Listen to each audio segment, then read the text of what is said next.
नमस्कार दोस्तों, स्वागत है हमारे YouTube चैनल DTV एजुकेशन में। आज हम सेकंड ग्रेड का जो फर्स्ट पेपर हुआ था उसका एनालिसिस करेंगे। इसमें कुल 100 प्रश्न हैं जिनको हम देखेंगे। समय अभाव को देखते हुए हम सिर्फ प्रश्न के आंसर है वो देखेंगे और ताकि है वो हम क्लास है वो संक्षिप्त समय में, कम समय में है वो पूरी कर पाएँ। तो हमारा पहला सवाल है, राष्ट्रीय रसद नीति 2022 के लक्ष्यों के संदर्भ में निम्न में से कौन सा कथन सही है।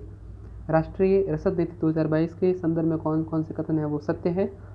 कथन ए दे रखा है, वर्ष 2030 तक भारत में लॉजिस्टिक की लागत घटाकर वैश्विक बेंचमार्क के करीब लाना, सत्य कथन है। और दूसरा कथन है, वर्ष 2030 तक लॉजिस्टिक परफॉर्मेंस इंडेक्स के सर्वोच्च 25 देशों में भारत को लाना, ये भी कथन सत्य है। दोनों कथन सत्य हैं, तो सही आंसर है वो ए हो जाएगा। ए और बी दोनों सत्य है।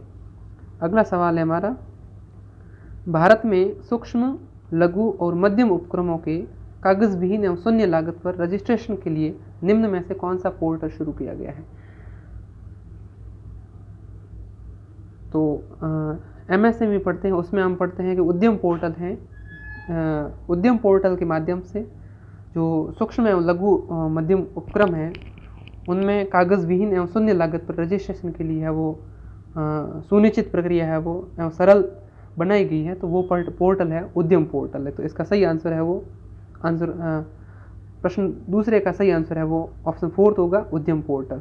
ठीक है, अगला सवाल देखते हैं, निम्न में से कौन से बजट में सरकार ने घोषणा की भारत में कृषकों को उनकी उत्पादन लागत से कम 1.5 गुना है वो MSP प्रदान किया जाएगा। तो बजट है वो संघीय बजट 2021-22 में घोषणा की गई कि भाई न्यूनतम समर्थन मूल्य का 1.5 गुना है वो उत्पादन लागत का कम से कम 1.5 गुना न्यूनतम समर्थन मूल्य MSP है वो प्रदान किया जाएगा। तो सही आंसर 2, संघीय बजट 2021-22 में।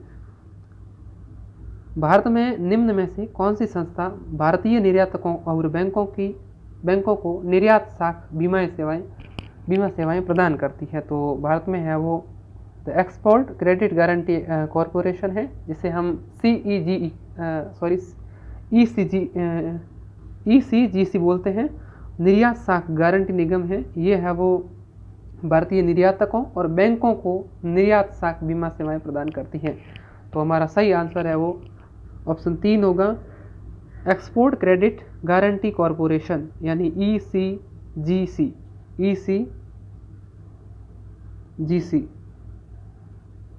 सही आंसर ऑप्शन 3 होगा। अगला प्रश्न है, भारत में प्रेस की स्वतंत्रता है। भारत में प्रेस की स्वतंत्रता है, तो प्रेस की स्वतंत्रता एक अभिव्यक्ति की स्वतंत्रता है और ऑप्शन 4 होगा, अभिव्यक्ति की स्वतंत्रता के अधिकार में ये निहित है। ठीक है, भारत में प्रेस की स्वतंत्रता है वो अभिव्यक्ति की स्वतंत्रता के अंतर्गत आती है। अगला सवाल है हमारा, भारतीय राज्यों एवं केंद्र शासित प्रदेशों के लिए निर्यात तत्परता सूचकांक एक्सपोर्ट प्रिपेयर्डनेस एंड इंडेक्स कौन तैयार करता है। तो निर्यात तत्परता सूचकांक है वो नीति आयोग एवं प्रतिस्पर्धात्मक संस्थान है उसके द्वारा तैयार किया जाता है। तो सही ऑप्शन है वो आंसर 2 होगा और छठे प्रश्न का आंसर है वो 2 होगा, नीति आयोग एवं प्रतिस्पर्धात्मक संस्थान। भारत शासन अधिनियम 1935 के तहत महासंघ में अवशिष्ट शक्तियां किसे प्रदान की गई हैं। जो भारत शासन अधिनियम था 1935 का, उसके तहत अवशिष्ट शक्तियां गवर्नर जनरल को प्रदान की गई थी। संघीय विधायिका, प्रांतीय विधानमंडल एवं प्रांतीय गवर्नर ये सही नहीं है, तो सही आंसर है वो ऑप्शन ए होगा, गवर्नर जनरल।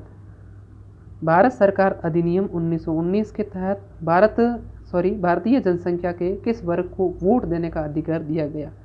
तो ऑप्शन ए में दे रखा है, केवल वे पुरुष जो कुछ निश्चित संपत्ति और शैक्षणिक योग्यताएं पूरी करते हो और केवल वे महिलाएं जो कुछ निश्चित संपत्ति और शैक्षणिक योग्यताएं पूरी करती हो।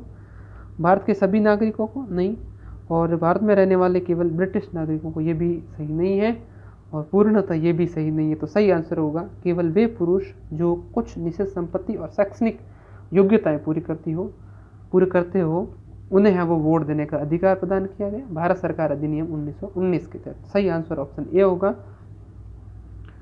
अगला प्रश्न है, भारतीय संविधान का कौन सा भाग राज्य के नीति निर्देशक सिद्धांतों से संबंधित है? तो 5, 3 और 2 और 4, भाग 4 का संबंध है वो राज्य के नीति निर्देशक तत्वों से संबंधित है। तो 9वें प्रश्न का आंसर है वो सही आंसर ऑप्शन 2 होगा। भाग 4 में नीति निर्देशक तत्व सिद्धांत दिए गए हैं। अगला प्रश्न है, भारत में राष्ट्रपति के निर्वाचन के लिए कौन सी पद्धति को अपनाया गया है? तो अप्रत्यक्ष निर्वाचन पद्धति को अपनाया गया है। राष्ट्रपति का निर्वाचन राज्यसभा के जो निर्वाचित सदस्य होते हैं, लोकसभा के निर्वाचित सदस्य और इसके साथ ही जो राज्य विधानसभाओं के सदस्य होते हैं उनके द्वारा अप्रत्यक्ष रूप से राष्ट्रपति का निर्वाचन किया जाता है आर्टिकल 54 के तहत। इसका ऑप्शन 4 हो गया सही। और संविधान सभा के सदस्यों को निम्न में से किसने प्रत्यक्ष रूप से निर्वाचित किया? तो प्रत्यक्ष रूप से प्रांतों की विधानसभा ने किया, न कि प्रांतों की जनता ने, न कि संघीय व्यवस्थापिका ने, और नहीं है वो प्रांतीय और संघीय व्यवस्थापिका। सही आंसर है वो ऑप्शन 4 होगा, प्रांतों की विधानसभा ने। किसने? प्रांतों की विधानसभा ने। अगला सवाल है, संविधान सभा में निर्णय निम्न में से किस आधार पर लिए जाते हैं? संविधान सभा में निर्णय निम्न में से किस आधार पर लिए गए? तो सर्वसम्मति के आधार पर है वो निर्णय लिए गए। निम्न में से किस मामले में उच्चतम न्यायालय ने यह निर्णय दिया कि संवैधानिक संशोधन भी भारत के संविधान के अनुच्छेद 13 के अधीन विधि है और जिन्हें मूल अधिकारों से असंगत होने पर है वो शून्य घोषित किया जा सकता है? तो ये 1967 का मामला था, गोलकनाथ मामला। उसके तहत ये कहा गया कि भाई अनुच्छेद 13 है वो संवैधानिक संशोधन है वो अनुच्छेद 13 के अधीन विधि है और इनका अगर मान लो मूल अधिकारों का उल्लंघन होता है तो उन्हें है वो शून्य घोषित कर दिया जाएगा। ये गोलकनाथ मामले में है वो कहा गया 1967। ऑप्शन 3 इसका सही है, गोलकनाथ केस में। किस ऐतिहासिक दिन भारत और चीन के बीच पंचशील समझौते पर हस्ताक्षर हुए थे? तो 29 अप्रैल 1954 को है वो भारत और चाइना के मध्य पंचशील समझौते पर हस्ताक्षर हुए थे। तो सही आंसर है वो 29 अप्रैल 1954 होगा, ऑप्शन ए। प्रसिद्ध पुस्तक ट्वाइलाइट इन चाइना किसके द्वारा लिखी गई? जवाहरलाल नेहरू, के नटवरसिंह एवं के.पी. मेनन, के.एम. पन्नीकर। तो सही आंसर है वो के.पी.एस. मेनन होगा। इन्होंने ट्वाइलाइट्स इन चाइना पुस्तक लिखी और तो सही आंसर है वो ऑप्शन 3 होगा, के.पी.एस. मेनन। निम्न में से कौन संयुक्त राष्ट्र महासभा की अध्यक्ष बनने वाली पहली महिला थी? तो पहली महिला है वो विजय लक्ष्मी पंडित थी। संयुक्त राष्ट्र संघ महासभा की अध्यक्ष बनने वाली प्रथम महिला ठीक है, प्रथम महिला है वो विजय लक्ष्मी पंडित थी। लोकसभा का नेता कौन है? लोकसभा का नेता है वो प्रधानमंत्री होते हैं, सदन का नेता भी कह सकते हैं इन्हें। 2019 के आम चुनावों में राष्ट्रीय राजनीतिक दलों के प्रत्याशी कुल कितने स्थानों पर विजय हुई? तो 397 स्थानों पर है वो विजय प्राप्त हुई। दो समूह हैं, एक है CII और एक है फिक्की। इनका संबंध है वो, यानी ये किस प्रकार के संगठन है या समूह है? तो ये एक प्रकार से दबाव समूह है, प्रेशर ग्रुप है। ऑप्शन है वो सी, ऑप्शन सही होगा। अगला सवाल है, 31 अगस्त 1989 को कौन सी संधि पर हस्ताक्षर हुए थे? तो जर्मनियों के एकीकरण की संधि पर है वो 31 अगस्त 1989 को है वो हस्ताक्षर हुए थे। सही आंसर है वो ऑप्शन 3 होगा। अगला सवाल है, निम्नलिखित में से कौन से कथन शिक्षा मनोविज्ञान के महत्व के संदर्भ में सही है? यह विद्यार्थियों के व्यवहार में उचित परिवर्तन लाने में सहायता करता है, बिल्कुल सही बात है। दूसरा है, यह शिक्षकों में शैक्षिक समस्याओं को सुलझाने के प्रति सकारात्मक अभिवृत्ति का विकास करता है, ये भी कथन सत्य है। और अगला है, यह शिक्षकों को विद्यार्थियों की व्यक्तिगत विभिन्नताओं को नज़रअंदाज करने के लिए नहीं, ये गलत है। और यह शिक्षकों को स्वयं को समझने में भी मदद करता है, तो बिल्कुल सत्य कथन है। A, B and D, option A है वो सही आंसर होगा। निम्नलिखित में से कौन सी शिक्षा मनोविज्ञान की विशेषता है वो नहीं है? शिक्षा मनोविज्ञान शैक्षिक परिस्थिति में मानव व्यवहार का अध्ययन करता है, सही बात है। शिक्षा मनोविज्ञान शिक्षण अधिगम प्रक्रिया हेतु सरल मार्ग प्रशस्त करता है, बिल्कुल सत्य कथन है।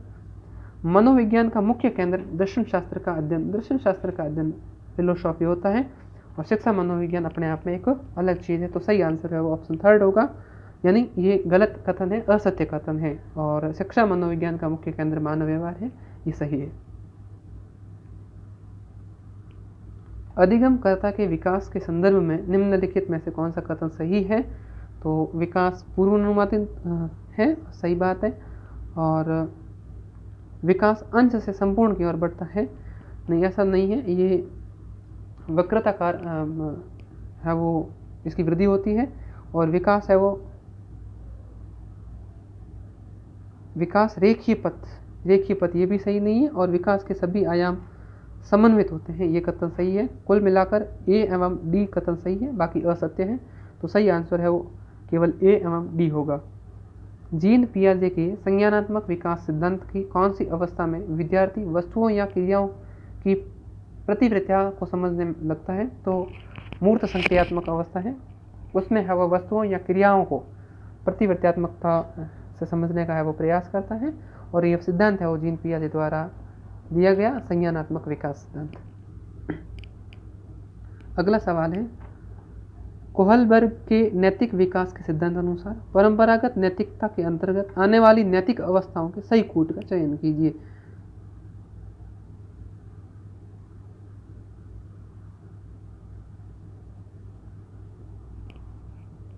नैतिक अवस्थाओं में सिर्फ ऑप्शन सी है वो अच्छे अंतर्व्यक्तिक संबंध है वो इसके अंतर्गत आएगा। 25 का आंसर है वो सी सही होगा, ऑप्शन ए।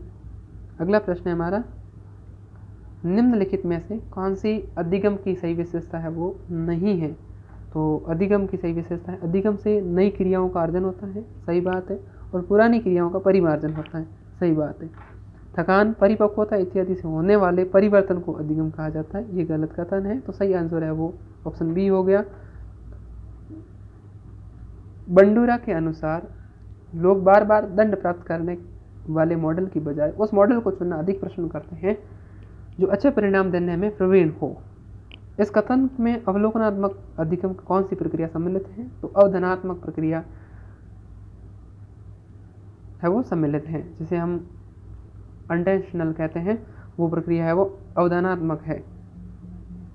अधिगम के केंद्रीय विचार नीचे दिए जा रहे हैं, जिनमें है वो अधिगम करता अपने ज्ञान के निर्माण हेतु सक्रिय रहते हैं, सत्य कथन है।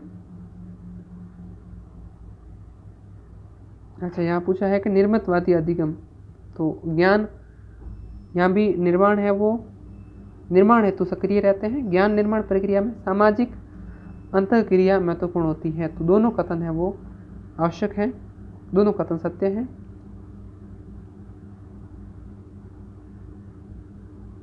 जोड़ों को मिलाइए परीक्षण एवं उनके निर्माताओं के अनुसार।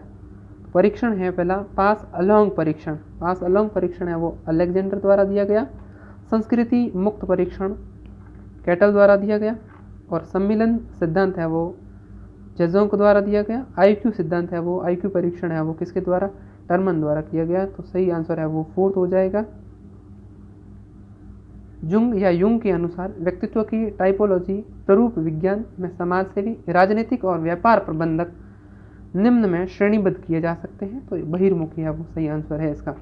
अगला प्रश्न है, व्यक्तित्व आकलन के लिए निम्नलिखित में से कौन सा परिस्थिति परीक्षण का उदाहरण नहीं है? तो सैन्य स्थिति परीक्षण, MMPI और साइकोड्रामा आंसर सही है। और समाज मिति है वो इसका उदाहरण है वो नहीं है। एक वृद्ध व्यक्ति हमेशा अपने पूर्व के जीवन की सफल उपलब्धियों के बारे में बताता रहता है, समायोजन क्रियाविधि का यह उदाहरण है।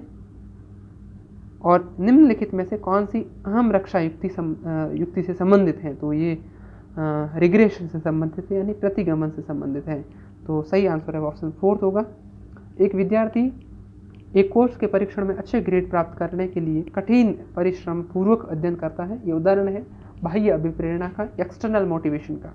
सही आंसर 2 होगा, एक्सटर्नल मोटिवेशन। निम्नलिखित में से कौन सा BK पासी द्वारा निर्मित सृजनात्मक परीक्षण का उप परीक्षण नहीं है? तो BK पासी द्वारा सृजनात्मक परीक्षण के जो उप परीक्षण है उनमें है परिणाम परीक्षण, जिज्ञासा परीक्षण, समस्या अवलोकन परीक्षण। तो इसका सही आंसर है वो सामान्य उपयोग परीक्षण होगा। ये है वो इसका भाग है वो उप परीक्षण नहीं है। एक व्यक्ति अपने स्वयं को समझने और प्रभावी रूप से अपने जीवन को निर्देशित करने की योग्यता रखता है। गार्डनर के अनुसार व्यक्ति निम्नलिखित में से किस प्रकार का फ्रेम ऑफ माइंड, मन की रूपरेखा रखता है? तो अंतः व्यक्तिक कौशल, इंटरपर्सनल स्किल रखता है एक प्रकार से। तो आंसर है वो थर्ड होगा, थर्ड ऑप्शन सही होगा। निम्नलिखित में से कौन सा अभिप्रेरणा का परिप्रेक्ष्य विद्यार्थी के व्यक्तिगत विकास, उसके अपने भाग्य चयन की स्वतंत्रता और सकारात्मक गुणों की क्षमता पर बल देता है? तो मानवतावादी है, ह्यूमैनिटीज, मानवतावादी है वो सही आंसर होगा ऑप्शन बी। अपने स्वयं को अपने आंतरिक विचारों, भावनाओं और क्रियाओं के रूप में परिभाषित करने का एक तरीका आत्म प्रत्यय,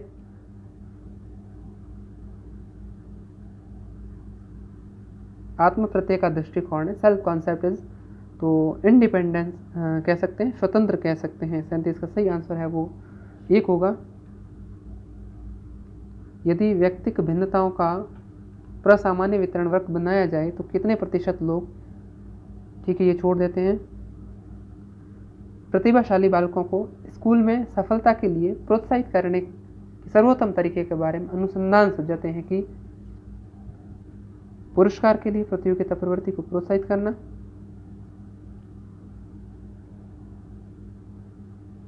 जहां तक संभव हो सके उन्हें सहपाठी शिक्षक नियुक्त करना, स्वयं के लिए अधिकम से प्रेम करने तो प्रोत्साहित करना, उन्हें उनके माता पिता की उच्च आकांक्षाओं की याद दिलाना। तो इन ऑप्शंस में से अगर सही तरीके से देखा जाए तो जहाँ तक संभव हो सके उन्हें सहपाठी शिक्षक नियुक्त करना, ऑप्शन बी है वो सही होगा।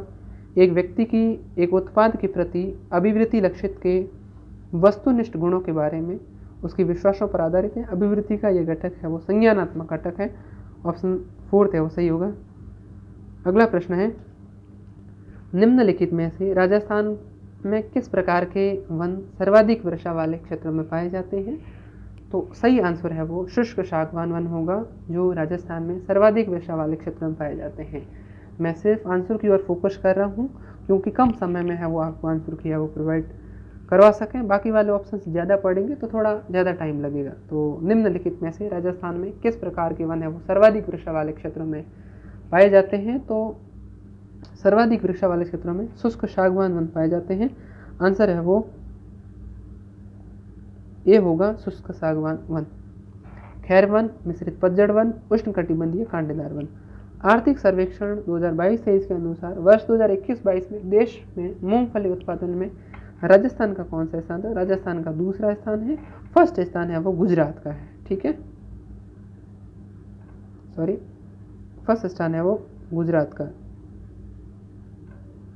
अगला प्रश्न है, राजस्थान में स्थित वागड़ नामक उबड़ खाबड़ सतह एवं विच्छेदित स्थलाकृति किस नदी कार्य के द्वारा निर्मित है? तो माही द्वारा निर्मित वो मैदान है, उबड़ खाबड़ सतह है, उसे वागड़ नाम से जाना जाता है।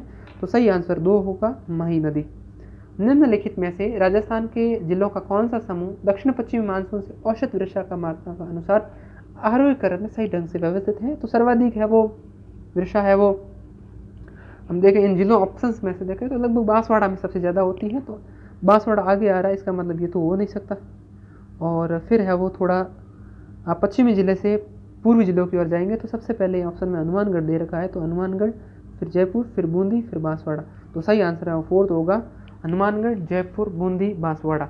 अगला सवाल है, निम्नलिखित में से कौन सी नदियों का उद्गम मध्य प्रदेश में है? एमपी से है वो कौन कौन सी नदियाँ उद्गम होती है? दे रखा है काली सिंध, बेडच नहीं होती है, और अगली दे रखी है बाणगंगा, ये भी नहीं है।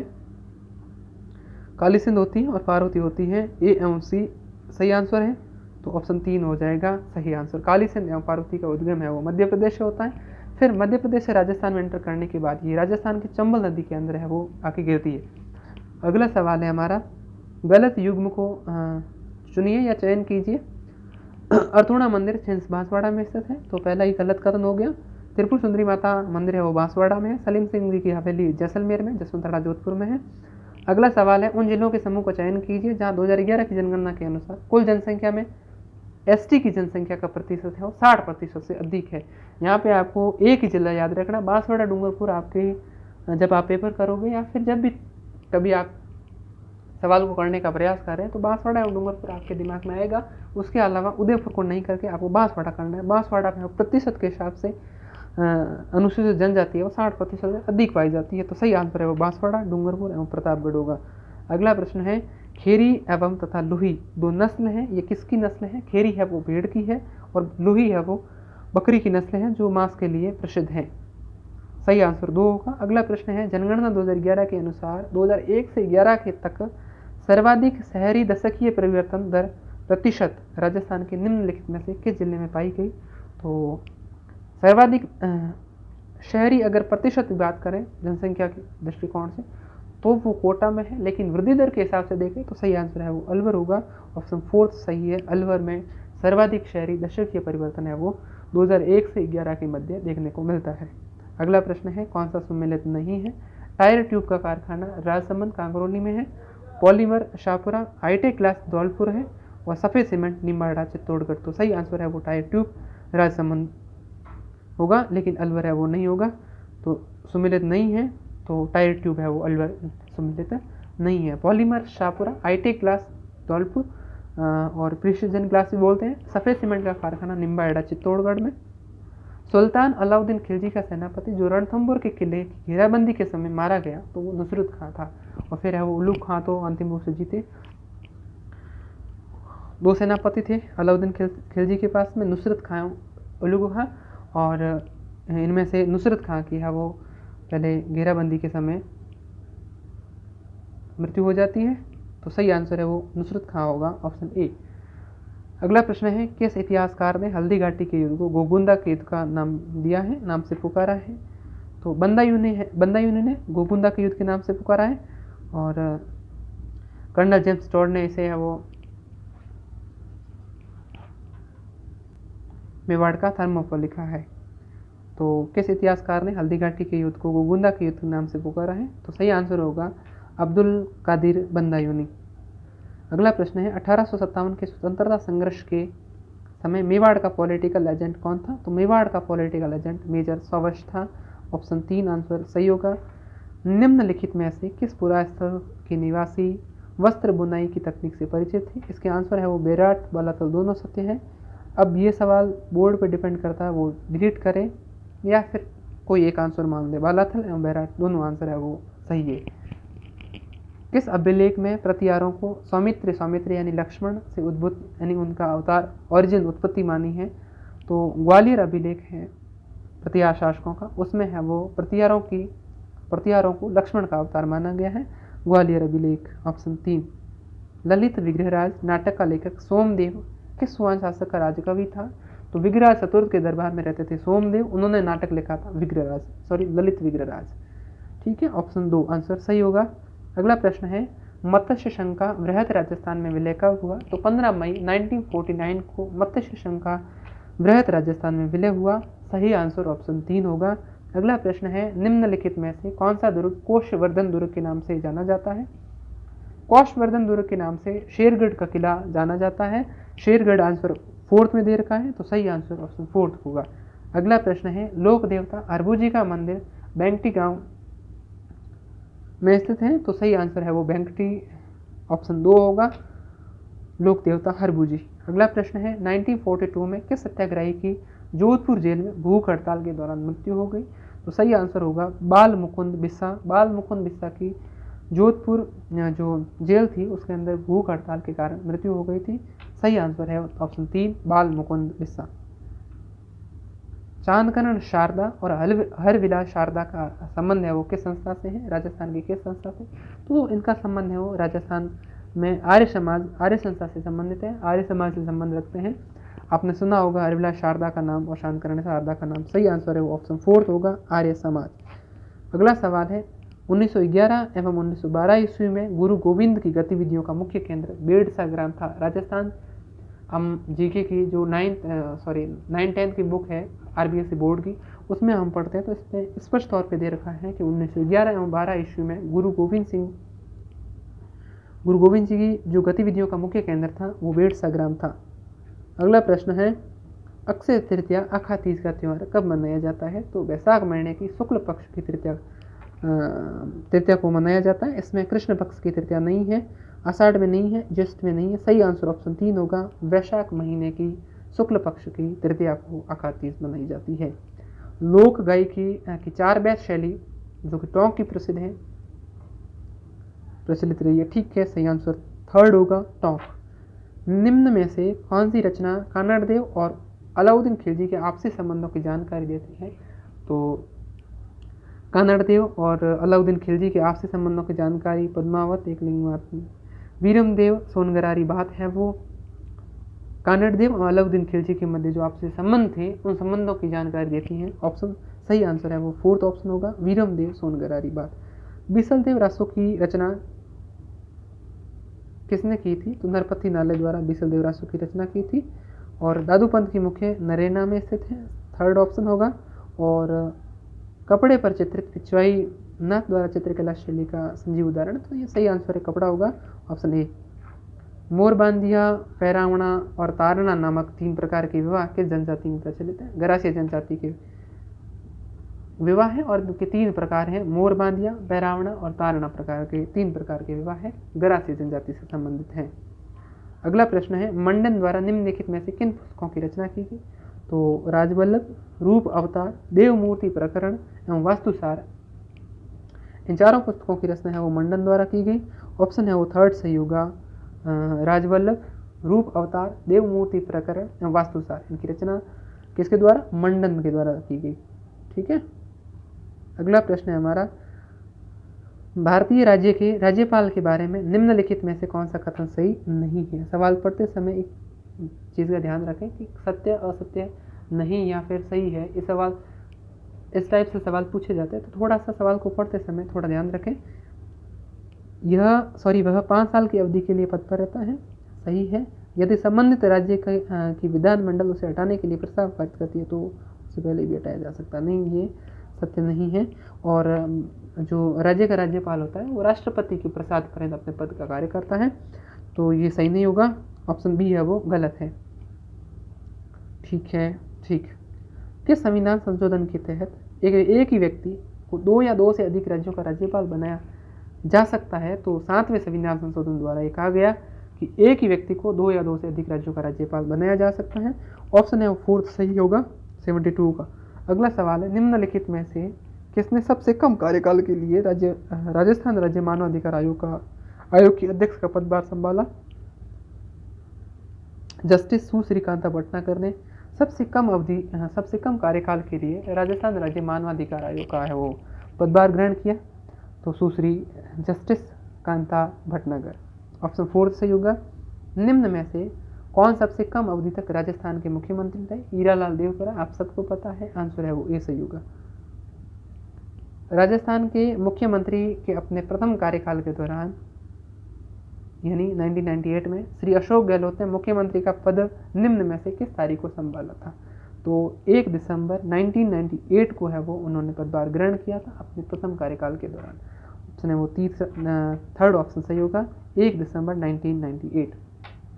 राजस्थान की 15वीं विधानसभा में SC एवं ST के लिए आरक्षित निर्वाचित क्षेत्रों में से कितने में महिला सदस्य निर्वाचित हुई है? तो 8 है वो SC की है, 3 है वो ST की है, कुल मिलाकर टोटल है वो 11 महिलाएं है वो महिला सदस्य है वो निर्वाचित हुई है 15वीं विधानसभा में। टोटल कितनी है? 11, 8 है वो SC से है और 3 है वो ST से है। बहुत बढ़िया सवाल है, सही आंसर है वो ऑप्शन 2 होगा, 8 SC और 3 अनुसूचित जनजाति से। निम्न में से किस वर्ष राजस्थान पंचायती राज अधिनियम में संशोधन नहीं हुआ? तो राजस्थान पंचायती राज अधिनियम में संशोधन है वो 2004 को हुआ था, 2000 को हुआ था, 1999 को हुआ था, तो सही आंसर है वो ऑप्शन 1 होगा, 2002। संयुक्त राष्ट्र जनसंख्या कोष UNFPA ने सामाजिक सरोकारों से जुड़े मुद्दों की समझ बढ़ाने हेतु किस विश्वविद्यालय के साथ समझौता ज्ञापन पर हस्ताक्षर किए है? तो सही आंसर है हरिदेव जोशी पत्रकारिता और जन संसार विश्वविद्यालय के साथ संयुक्त राष्ट्र जनसंख्या कोष ने सामाजिक सरोकार से जुड़े मुद्दों की समझ बढ़ाने के लिए समझौता किया है। और ज्ञापन जो ज्ञापन है उस पर हस्ताक्षर किए हैं। आरपीएससी के निम्नलिखित अध्यक्षों को कालानुक्रमिक रूप में व्यवस्थित करें। ये सवाल थोड़ा जटिल है, फिर भी इसका आंसर है वो ACBD होगा। डॉक्टर BL रावत सबसे पहले, फिर राम सिंह चौहान, फिर हो जाएगा अपना डॉक्टर दीनदयाल, SS टाक। ठीक है, इस प्रकार ये सवाल है वो जटिल मान सकते हैं आप। RS भर्ती परीक्षा में भी आरपीएससी टॉपिक में है, तो थोड़ा ढंग से वो पढ़ लेना। अगला सवाल है, सबसे छोटे कार्यकाल वाले राजस्थान के मुख्य सचिव। तो सबसे छोटे कार्यकाल वाले राजस्थान के मुख्य सचिव है वो शायद राजीव स्वरूप है, तो सही आंसर ऑप्शन 3 होगा, सबसे छोटे कार्यकाल वाले राजस्थान के मुख्य सचिव राजीव स्वरूप। अगला सवाल है, पंचायती राज अधिनियम 1994 की धारा 14 के अनुसार 4 लाख की जनसंख्या वाली जिला परिषद में कितने सदस्य निर्वाचित होंगे? 17 सदस्य निर्वाचित होंगे, सही आंसर ऑप्शन 2 होगा। अगला प्रश्न है, राज्य के निम्नलिखित में से कौन से जिलों में स्थित धार्मिक स्थलों में धार्मिक पर्यटन को बढ़ावा देने के लिए हाल ही में राजस्थान सरकार ने 13.48 करोड़ की राशि स्वीकृत की है? तो नागौर, जैसलमेर एवं अलवर में 3 जिलों के धार्मिक पर्यटन है, धार्मिक स्थल है, उनको बढ़ावा देने के लिए 13.48 करोड़ की धनराशि स्वीकृत की है। सही आंसर होगा नागौर, जैसलमेर और अलवर। हाल ही में भारत के प्रधानमंत्री ने राजस्थान के किस जिले में प्रधानमंत्री मातृ वंदना योजना को गोद भराई समारोह के रूप में मनाने की नई पहल की सराहना की है? तो दौसा में। निम्नलिखित में से कौन सा कार्यक्रम राजस्थान के सरकारी स्कूलों में माध्यमिक परीक्षा उत्तीर्ण करने वाले छात्रों को उनके कैरियर लक्ष्यों को पूरा करने के लिए उपयुक्त विषय संकायों का चयन करने में मदद करने के लिए शुरू किया जा रहा है? तो डायल फ्यूचर। सही आंसर होगा ऑप्शन 3 डायल फ्यूचर। 2023 में जल जीवन मिशन कनेक्शन में राजस्थान का कौन सा स्थान है? तो 12वां स्थान है। हाल ही में दिल्ली में आयोजित हुई 11वीं भारतीय ओपन चैंपियनशिप में राजस्थान की अनुया प्रसाद ने 10 metre air pistol deaf women category में कौन सा मेडल जीता है? तो स्वर्ण पदक इन्होंने जीता है 10 metre air pistol deaf women category में। हाल ही में नई दिल्ली में आयोजित 66वें नेशनल स्कूल गेम्स में राजस्थान के प्रणय चौरड़िया और युक्ति हर्ष ने व्यक्तिगत स्वर्ण पदक जीते हैं। किस खेल से संबंधित है? शतरंज से संबंधित है। नाम याद रख लेना, राजस्थान के प्रणय चौरड़िया और युक्ति हर्ष। राजस्थान सरकार ने असंगठित क्षेत्र के पंजीकृत सक्रिय श्रमिकों एवं स्ट्रीट वेंडर्स को किस योजना के तहत आर्थिक राहत पहुंचाने का बड़ा निर्णय लिया है? तो चिरंजीवी श्रमिक संबल योजना। आंसर है वो ऑप्शन ए होगा, चिरंजीवी श्रमिक संबल योजना। राजीव गांधी ग्रामीण ओलंपिक एवं शहरी ओलंपिक 2023 में क्रमशः कितने खेलों को शामिल किया गया है? तो 7 खेल है वो राजीव गांधी ग्रामीण खेल में, 7 है वो शहरी ओलंपिक में। हाल ही में राजस्थान क्रीड़ा परिषद द्वारा 63वां केंद्रीय आवासीय खेल कूद प्रशिक्षण शिविर का आयोजन माउंट आबू में किया गया। ऑप्शन है वो 3 सही होगा।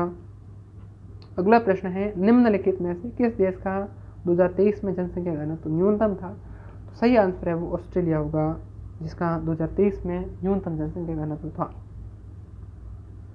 विश्व युवा रिपोर्ट 2005 के अनुसार निम्नलिखित में से कौन सा युवा जीवन पर वैश्वीकरण का प्रभाव नहीं है? तो वस्तुओं की सर्वोपलब्धता, प्रवास, युवा संस्कृति। तो ग्लोबल सिटीजनशिप, वैश्विक नागरिकता ना।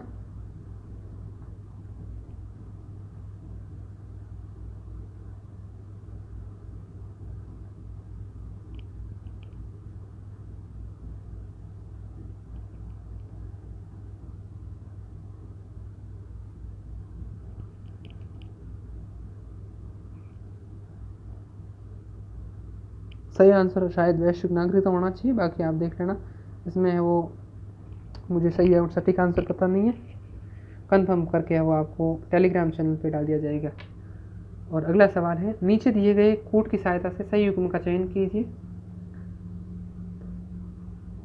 एक तरफ महासागर दे रखे हैं, दूसरी तरफ सीमावर्ती सागर दे रखे हैं। तो प्रशांत महासागर एवं आर्कटिक महासागर के जो सीमावर्ती सागर है वो सही है। हिंद महासागर और अंटार्कटिक महासागर के जो दिए गए हैं ये सही नहीं है। प्रशांत महासागर के सीमावर्ती सागर में कोरल सागर है और आर्कटिक महासागर के सीमावर्ती है वो कारा सागर स्थित है। तो सही आंसर ऑप्शन ए एवं सी होगा। दबाव पेटियों के मौसमी स्थानांतरण के कारण पछुआ पवनें गर्मियों में ध्रुवों की ओर, सर्दियों में विषुवत रेखा की ओर सरकती है। पछुआ पवनें है वो गर्मियों में ध्रुवों की ओर, सर्दियों में विषुवत रेखा की ओर। सही आंसर है ऑप्शन थर्ड होगा। पृथ्वी दिवस 22 अप्रैल को सबको पता है। और गलत युग्म का चयन कीजिए। एक तरफ क्षेत्र दे रखे हैं, दूसरी तरफ ऊर्जा संसाधन दे रखे हैं, और जो सुमिलित नहीं है उसको बताना है। आलिया बेट है वो तेल के लिए है। मोरान हुगरीजन ये कोयला दे रखा है। और नहर कटिया तेल एवं गैस के लिए प्रसिद्ध है। झरिया कोयला के लिए प्रसिद्ध है। तीनों कथन सत्य हैं। और ये मोरान हुगरीजन ये गलत है, कोयले के लिए नहीं है। मोरान हुगरीजन, ठीक है। आलिया बेट है वो तेल के लिए है। नहर कटिया गैस के लिए है। झरिया है वो कोयले के लिए प्रसिद्ध है। मानसूनी वर्षा में क्षेत्रीय भिन्नता सहायक है विभिन्न प्रकार की फसलों को उगाने में। यानी यहाँ अलग अलग स्थानों पर अलग अलग वर्षा होती है, तो क्षेत्रीय भिन्नता का है वो एक उदाहरण देख सकते हैं कि फिर वहाँ पर है वो फसलें भी अलग अलग विभिन्न प्रकार की वर्षा के अकॉर्डिंग है वो उगाई जाएगी। अगला है कोंकण, कन्नड़ एवं मालाबार उपक्षेत्र है वो किसके उपक्षेत्र हैं? तो ये अपने पश्चिमी तटीय मैदान के उपक्षेत्र हैं। सही आंसर ऑप्शन 2 होगा, न कि पश्चिमी घाट के। नर्मदा और तापी की घाटियों के मध्य कौन सी श्रेणी अवस्थित है? तो सतपुड़ा श्रेणी है वो नर्मदा और तापी घाटियों के मध्य अवस्थित है। अंडमान तथा निकोबार द्वीप समूह में अधिकांश किस प्रकार के वन पाए जाते हैं? तो उष्णकटिबंधीय सदाबहार वन पाए जाते हैं। तो इस प्रकार 1-2 क्वेश्चन थे जो मुझे है वो सही ढंग से नहीं आ रहे थे, माफ़ी चाहता हूँ। उन क्वेश्चंस को आप है वो एक बार अपने स्तर पे देख लेना। बाकी क्वेश्चंस लगभग सही होंगे आशा करता हूँ। और थोड़ा जल्दी इसलिए किया ताकि मैं समय पे आपको वीडियो दे पाऊँ। और हो सकता है कुछ एक आंसर है वो गलत भी हो जाए, लेकिन कोशिश की है कोई भी आंसर गलत नहीं है। फिर भी एक आधा क्वेश्चन गलत हो जाए तो है वो एडजस्ट कर लेना। और बाकी लगभग है वो 99% मेरी ओर से है वो मेरी ओर से 100% है वो बढ़िया तरीके से मेहनत करके आपको प्रोवाइड करवाया है। और आप कम समय में वो आंसर की देख सकते हैं। धन्यवाद, बहुत बहुत धन्यवाद। इसी प्रकार प्रेम एवं स्नेह बनाए रखें। मिलता हूँ नेक्स्ट वीडियो में।